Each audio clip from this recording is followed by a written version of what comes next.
പ്രജ്വൽ രേവണ്ണയെ നിങ്ങൾ എല്ലാവരും മറന്നു. ഇന്ത്യൻ രാഷ്ട്രീയ ചരിത്രത്തിലെ ഏറ്റവും വലിയ സെക്ഷുവൽ പ്രഡേറ്റർ.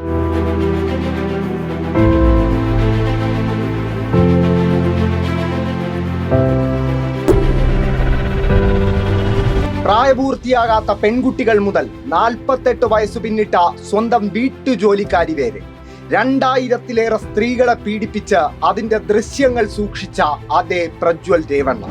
ആ പ്രജ്വൽ രേവണ്ണയ്ക്ക് ജയിലിൽ ഒരു മിനി സുഖവാസം ഒരുക്കി നൽകിയിരിക്കുകയാണ് കർണാടകയിലെ കോൺഗ്രസ് സർക്കാർ. നിലവിൽ ഒരു റേപ്പ് കേസിൽ ബംഗളൂർ പരപ്പന അഗ്രഹാര ജയിലിൽ ജീവപര്യന്തം ശിക്ഷ അനുഭവിക്കുന്ന പ്രജ്വൽ രേവണ്ണയ്ക്ക് ജയിലിലെ ലൈബ്രറിയിൽ ക്ലാർക്കായിയാണ് നിയമനം ലഭിച്ചിരിക്കുന്നത്.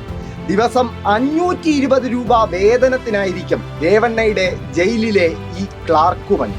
കർണാടക ഭരിക്കുന്ന കോൺഗ്രസ് സർക്കാരും ജയിൽ വകുപ്പും അറിയാതെ ഒരിക്കലും ഇതുപോലെ ഒരു കൊടും കുറ്റവാളിക്ക് ഇത്ര സുഖമുള്ള ഒരു പണി ജയിലിൽ അനുവദിച്ചു ലഭിക്കില്ല.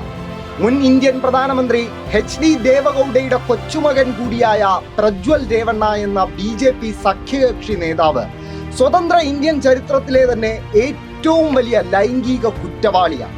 സമാനതകളില്ലാത്ത ലൈംഗിക വൈകൃതങ്ങൾ നിറഞ്ഞ പ്രജ്വൽ രേവണ്ണയുടെ 2000-ഓളം വീഡിയോകളും ചിത്രങ്ങളുമാണ് കർണാടക മുഴുവൻ പ്രചരിച്ചത്.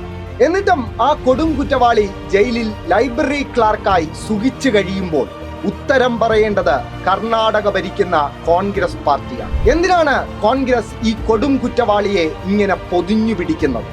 എന്തുകൊണ്ടാണ് രേവണ്ണയ്ക്കെതിരായ ബാക്കി കേസുകളുടെ വിചാരണ അടക്കമുള്ള നടപടികൾ കർണാടകയിൽ ഇഴഞ്ഞു നീങ്ങുന്നത്?